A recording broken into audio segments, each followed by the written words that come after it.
welcome back to frickin' The Spell. Good. Either way, we're going through this. And all that, because why the hell not? She was shocking. He was shaking. He was frowning. His breathing was uneven. This was something he had yet to make peace with. You know, at first that kid looked up to me. He followed me everywhere. And I tried to have a good relationship with him. But I couldn't buy his act. Trying to look beautiful. As if he was always the victim. He was always there, taking Claire's time. As if she was his mother. Or something. Didn't he understand he was trying to have a life together? Well, she's the only family he had left. He was playing with his lighter, as he always did when he was stressed out. One day, he just left. I was so happy about it. I won't lie. I thought it was a thorn on our side. In that moment, it was out of the picture. Everything will be better, but it wasn't. As the years passed, she became cold and resentful. She couldn't even produce art anymore. She had lost her drive. She thought she had failed him for some stupid reason. Well, saying that we got the answer,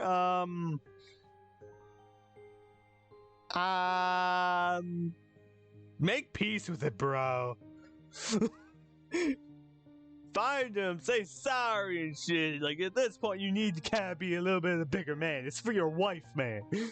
For Pete's sake, it's for your freaking wife. And kid. Like, for at least, do it for the fucking kid. I can't say any more than that. Do it for the kid.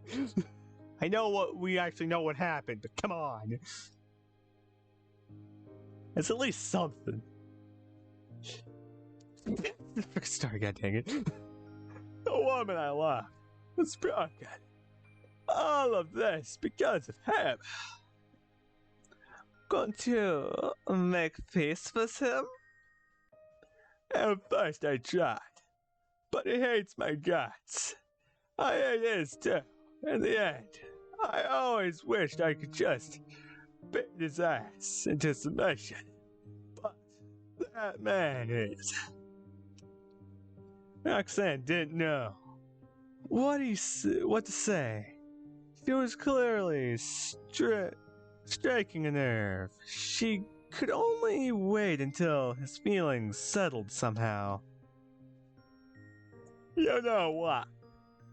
It's so hard for me because I still have hopes.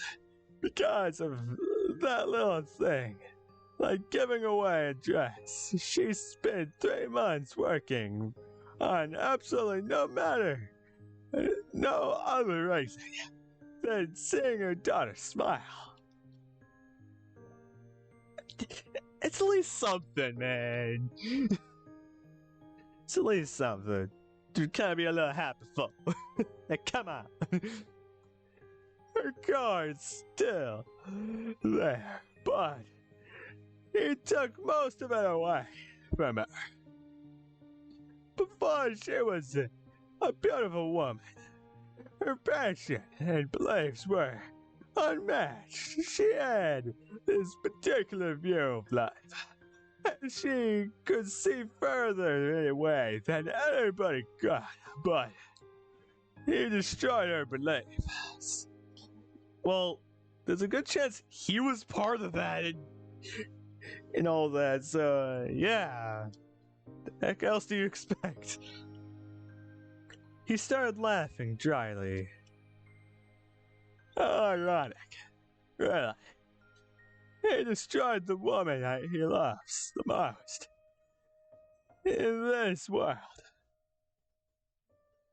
Well, he gave her a choice, and she kind of made her decision. What else is there supposed to be, man? Like, she made hers, he made his. There's no way to look at that.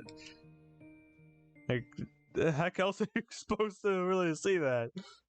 They both made the decisions. Question marks? You asshole! You came back! I thought I was rid of you! You asshole! You were behind this! It hurts. Her head hurts. Her side hurts. Her mouth hurts. Her throat hurts. Her neck. It hurts so goddamn much. Yet, she couldn't open her eyes. She wants to sleep through the pain. Yet, she can't. She needs water. She needs to go to the bathroom. She needs a bed. A bed? Where is she? She's, to be honest, we actually need to know where she is, because we only saw, like, the room once. Plus, I kind of like know what happens afterwards, because Steve dies, the kids left. Who else does the kid have? Consciousness starts to take over. Pain doesn't subside, though. It's only weariness. Soon her throat burns so much that she wished she was dead. Her eyes finally open as she understands the emergency of her situation. Well, at least she has a bucket. She can at least poop in that. Brought to you by the Poop Bucket. It's dark, completely dark. She's lifts her head, and the whole right side of her face is sore. She was sleeping on a hard ground, but which ground? She then noticed the pain coming from her head isn't simply byproduct of a hangover.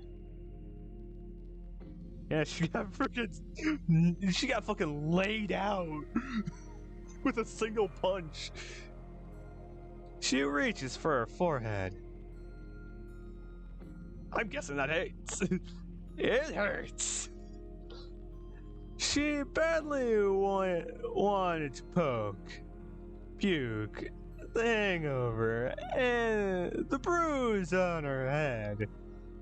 The whole right side numb from sleeping on the floor. Her neck, which enveloped was struggling with great force. The lack of sleep.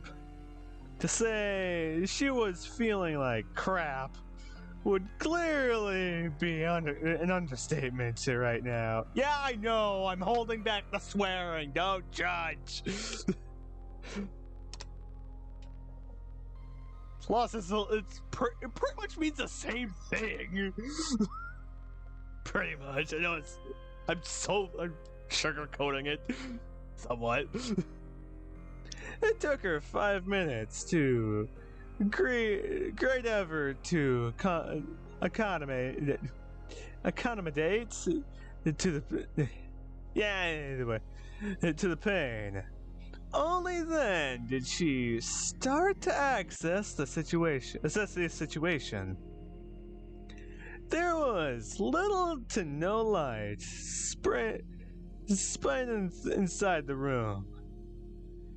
Her eyes were adapted to the darkness still, which means her head had to be sore. source of light. At least there is vaguely any light. By straining her eyes, was finally able to make out a metallic heavy door in the cold dark room. Well, at least there's the freaking door. That means you'll be fine, hopefully. It's where the light was coming from. She thought. She walked to it and tried to open it, but to no avail. Okay, that is a face we have not seen yet. Shites. What's ahead? Starts going insane, pulls out scalpels. Her heartbeat was racing. She didn't feel good. Where was she? Where was she doing? What was she doing here? Her breathing was uneven. She was panicking. She turned around, scanned her surroundings, thinking there might be something she missed. The room was almost completely empty. There were 2 or 3 things laying around on the floor. She made a beeline for the first thing. In her line of sight, she found 2 bottles of water, one next to the other. Well, she'll be okay for at least a couple days if she rations it out.